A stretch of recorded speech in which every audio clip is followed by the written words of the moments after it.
નમસ્કાર મિત્રો, સ્વાગત છે તમારું એચએનયુ સ્ટડી પોઈન્ટ યુટ્યુબ ચેનલના એક નવા વિડીયોમાં. વાલીઓ જેની આતુરતાથી રાહ જોઈ રહ્યા હોય છે એ આરટી એડમિશન વર્ષ 2026-27 માટે શરૂ થઈ ગયા છે.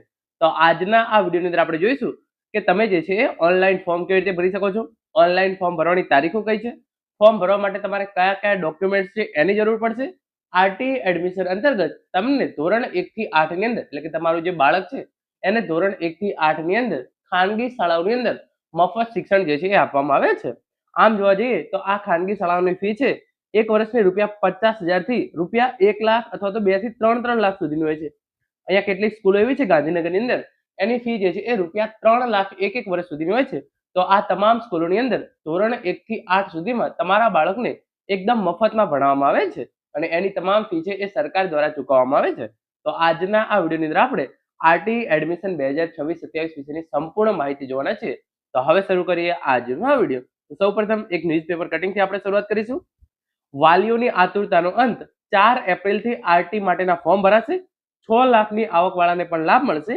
1 જૂને 6 વર્ષ પૂર્ણ થયેલા છે તો જ પ્રવેશ આપવામાં આવશે. એટલે કે તમારા બાળકને 1 જૂન 6 વર્ષ પૂરા થઈ ગયા હોય તો તમને જે છે એડમિશન આપવામાં આવશે અને 4 એપ્રિલથી આરટી એડમિશન 2026-27 માટે જે છે એ ફોર્મ ભરવાનું શરૂ થશે.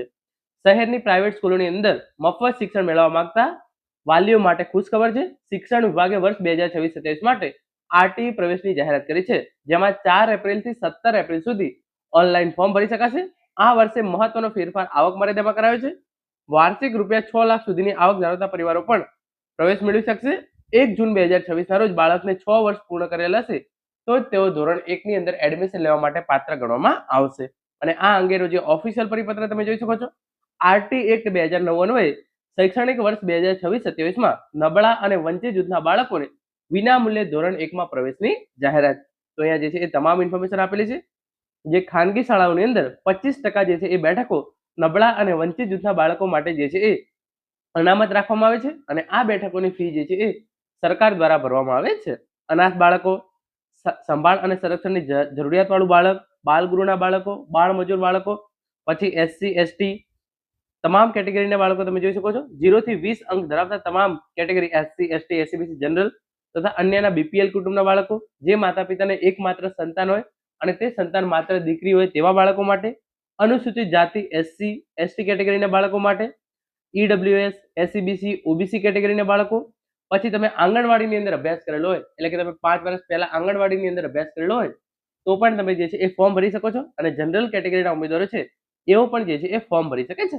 ઇન શોર્ટ, તમામ બાળકો કે જેને 6 વર્ષ પૂરા થઈ જતા હોય 1 જૂન 2026 રોજ, એ તમામ બાળકો જે છે એ આ આરટી અંતર્ગત મફત શિક્ષણ મેળવવા માટે ફોર્મ ભરી શકે છે. ફોર્મ ભરવાની તારીખો અને બીજી ઇન્ફોર્મેશન તમે અહીંયા જોઈ શકો છો. 8, 10, 11, 12 આવક શિક્ષણ વિભાગના પત્ર મુજબ ગ્રામ્ય અને શહેરી બંને વિસ્તાર માટે વાર્ષિક 6 લાખની આવક મર્યાદા લાગુ પડશે. પ્રવેશ માટે કેટેગરીની અગ્રતા, આવકની અગ્રતા, વાલીએ પસંદ કરેલ શાળાની અગ્રતા વગેરે બાબતો ધ્યાને લઈ અને રાઉન્ડ જે છે એ જાહેર કરવામાં આવશે. આ વેબસાઇટની લિંક તમને નીચે ડિસ્ક્રિપ્શન બોક્સની અંદર મળી જશે. એના પર જઈ 4/4/2026 થી 17/4/2026 દરમિયાન તમારે જે છે એ ઓનલાઈન ફોર્મ ભરવાનું રહેશે. કયા કયા ડોક્યુમેન્ટ જોશે એ તમામ ઇન્ફોર્મેશન જે છે એ વેબસાઇટ ઉપર આપેલી છે. તો હવે આપણે વેબસાઇટ ઉપર જઈએ છીએ, પરંતુ એના પહેલા ખાસ સૂચના, તમે જે આ ઓનલાઈન ફોર્મ ભરો છો એ ઓનલાઈન ફોર્મ તમારે ક્યાંય પણ જમા કરવાનું નથી. એટલે કે માત્ર તમારે ઓનલાઈન ફોર્મ ભરવાનું છે. એ ફોર્મને એક પણ જગ્યાએ જે છે એ સબમિટ કરવાની જરૂર નથી. 4/4/2026 થી 17/4/2026 આ તારીખો તમારે જે છે એ ધ્યાનમાં રાખવાની છે. હવે આપણે વેબસાઇટ ઉપર જઈએ અને ત્યાં જઈ વધારાની ઇન્ફોર્મેશન મેળવીએ.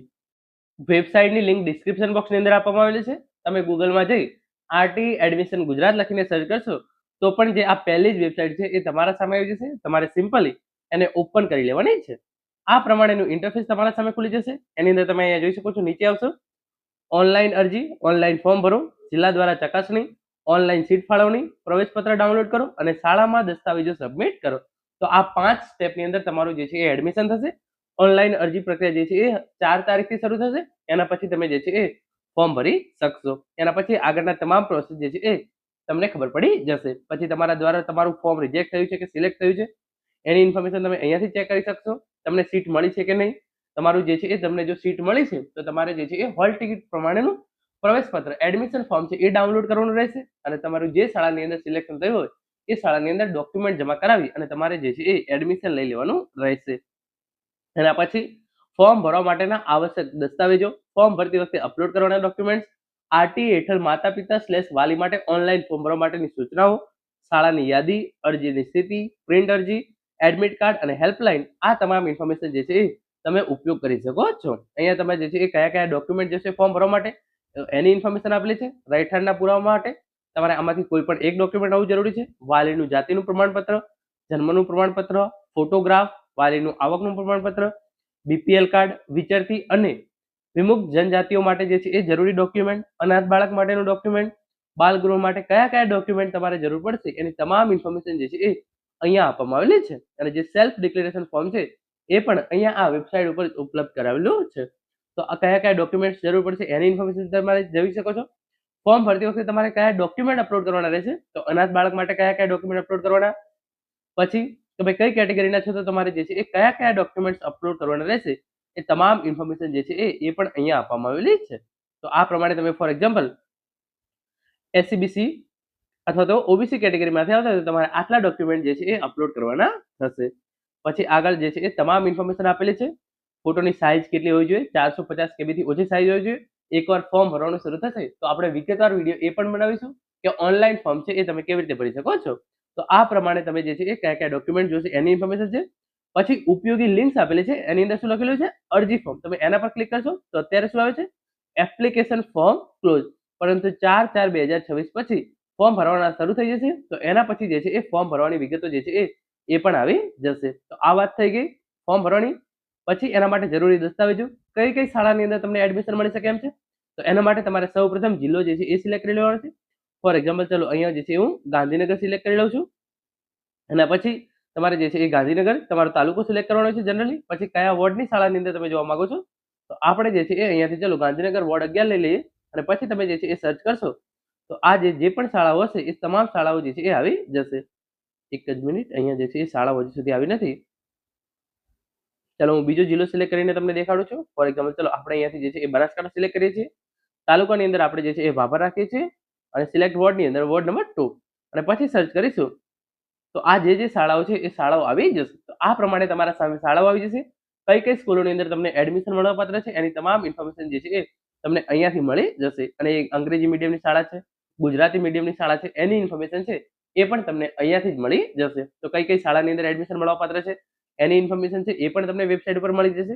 પછી એકવાર તમારી અરજી થઈ જાય તો તમારી અરજી રિજેક્ટ થઈ છે કે સિલેક્ટ થઈ છે એની ઇન્ફોર્મેશન તમને મળી જશે. અરજી પ્રિન્ટ કરવાની, પછી ફોર એક્ઝામ્પલ તમારું સિલેક્શન થયું છે તો એના માટે જે છે એ એડમિશન ફોર્મ ડાઉનલોડ કરવાની અને નિયમો તમામ ઇન્ફોર્મેશન જે છે એ અહીંયા આપવામાં આવેલી છે. કયા કયા ડોક્યુમેન્ટ્સ જરૂર પડશે એ ડોક્યુમેન્ટ્સ તમામ ઇન્ફોર્મેશન માતા પિતા માટે સૂચનાઓ આપવામાં આવેલી છે. પછી સેલ્ફ ડિક્લેરેશન ફોર્મ છે એની પણ જે છે એ ઇન્ફોર્મેશન અહીંયા જ આપવામાં આવેલી છે. તો આ પ્રમાણે જે છે એ વેબસાઇટ પર આવી તમે તમામ ઇન્ફોર્મેશન જે છે એ જોઈ શકો છો, વાંચી શકો છો. 4 તારીખ સુધીમાં તમારે તમામ ડોક્યુમેન્ટ જે છે એ ભેગા કરીને રાખવાના છે. એના પછી તમારે જે છે એ ફોર્મ ભરવાની પ્રક્રિયા છે એ શરૂ થશે ત્યારે તમારે જે છે એ ફોર્મ ભરવાનું રહેશે. તો મિત્રો આ હતો આજનો વિડીયો જેની અંદર આપણે આરટી એડમિશન વિશેની સંપૂર્ણ માહિતી મેળવી છે. આશા રાખું છું આજનો આ વિડીયો જે છે તમને ચોક્કસથી ઉપયોગી થશે. Thank you so much for watching.